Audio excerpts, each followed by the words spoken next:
today's video, let's take a look at when an investor might consider 3 situations in using a buy stop limit order. How many of you have seen a stock pull back and thought to yourself, I'm going to consider getting in? Well, let's take a look at a first example here of 3. Let's say the investor sees a stock that has pulled back, example given Walmart. The stock runs to the upside and the investor says, I'm starting to maybe see a bounce set up, maybe a flag. And the investor says, look, I would like to get in if the price went to 128. Well, why would someone do that? Well, they want to make sure that the stock is at least getting to maybe a bounce point or maybe a new high to where that stock could be showing signs of momentum and confirming again the trend. Well, if the investor said on this chart, look, buy those shares if we get to this price or higher, I'm going to right click at the 128 on the chart, going to go down to buy custom, and I'm going to do, let's say, example given, I'll just do buy custom with stop.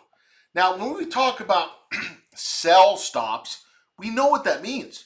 But a lot of investors do not know really what buy stop limit orders are. Why would they use them? Well, number 1 of 3. If the investor said, look, I'm going to do a buy stop, this is saying get in if we go to this price or higher. When I say this price or higher, buy those shares if we get to 128 or higher. And if it goes to 128 or higher, it buys those shares, okay? And the risk of that order is, well, wonder if it goes up to 138, right? Well, that's where it brings up buy stop limit. Now, again, someone, for example, does a buy stop when they're saying, I don't want to get in until we get to this price or higher, showing that it's bouncing. However, they might say, James, I am willing to buy up to maybe 50 cents higher than that entry order, but no higher than.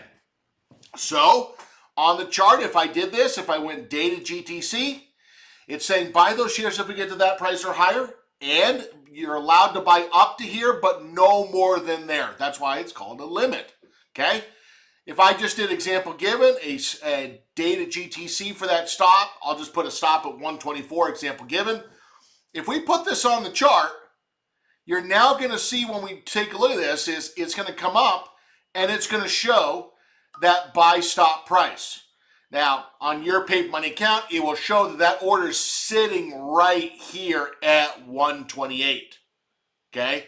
Now, the very next day, if we go into that, if that price goes to 128, that high could have actually been filled. That's showing also that just because the stock goes to 128 doesn't mean it's going to go up higher, okay? But it probably did get filled or could. Now, the very next day, if we take a look at this, that is the last day, so we don't know anything beyond today. Now, if you look at this, that investor, if they did a buy stop, they didn't have to be there at the computer. They had a bounce setup plan, and they used an order type to try to get them in. Now, let's take a look at a second example of this, okay? So first off, that first one is your classic bounce setup. Maybe a 1 to 3 pullbacks, candles, or red candles, and you said, hey, look, I'm trying to get in on a bounce. I might not be around. If it does, use that order to try to get in. Now, let's say the example given, the second of 3 types, where the investor says, James, I'm going to use a buy stop limit. This chart, the orange line is a 10-day high. The blue line, 20-day high. That silver line, white if you will, 55-day high. Now, what you're now going to notice is some investors might say, James, these highs are really based on the duration of time. So think about if we go to the orange line, it's like a short-term high.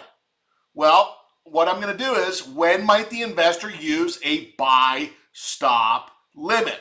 Well, if we said in this case, look, right-click on this line. We can't see tomorrow, but if I said, look, if we go up to there, right-click on that line, I'm going to go in this case to, let's say, just buy by itself, just for time's sake. And if we did this, we're going to go to limit, stop limit. Now, what you're now going to see on this order is we're saying, look, go to this price or higher. What price is that? It's about 84.34.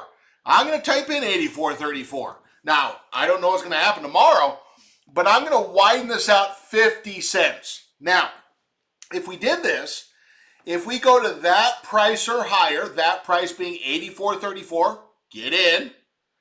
You cannot buy any higher than 84.87. If we now zoom in on the right-hand side, and let's take it a day at a time, you're now going to see that the very next day we would have gone to that price level. Now, notice intraday was higher, but then it comes back down a little bit. Again, it goes back to just because the investor gets in doesn't mean it's going to stop fluctuating, okay? And so if we would have put that order in, pretty good chance. If not, it might have gotten filled.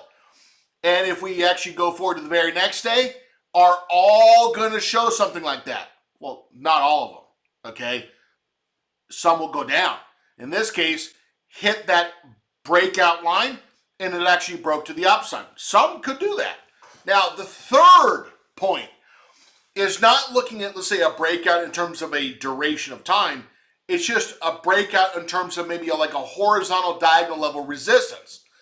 And if we take the same idea and do buy stop orders, if we were to go back and really take a look at this, and I'm going to just use a standard chart, many investors are just going to draw a line of resistance, maybe not an 8-day high, a 10-day high, 20-day high, just draw a line of resistance.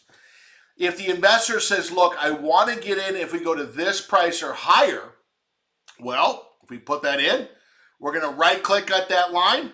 What's that price? I got about 125.71. Many investors might choose, let's say, 1% above there. If I did, 1% is how high you're saying, look, if we get to that price or higher, then get in. Example given, if I did that, I think we're going to be right around 127. Right click, buy. Now what you're going to see is if I go to edit, we're going to change the limit to a stop limit. We're going to say, look, if we go to 127, get in. Could it go up? Yes. Could it go down? Yes.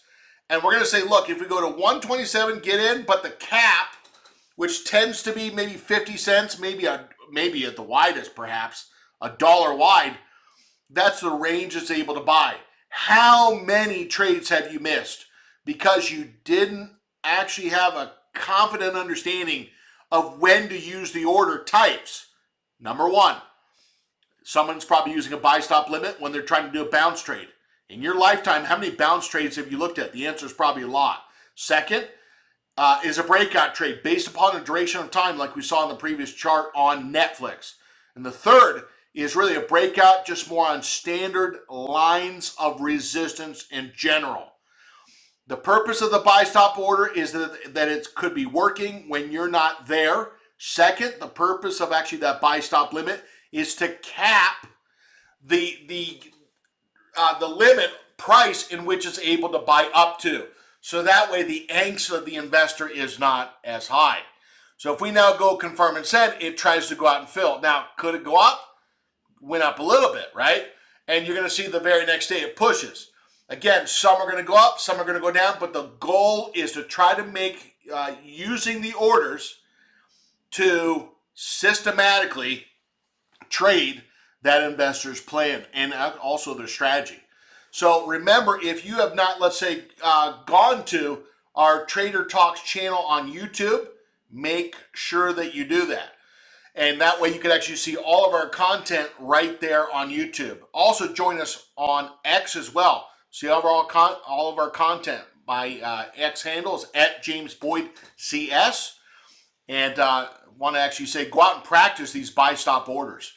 Get familiar with them and try to go out and practice in the paper money account different other order types that you could, or these 3 order setups that you could practice with this order type.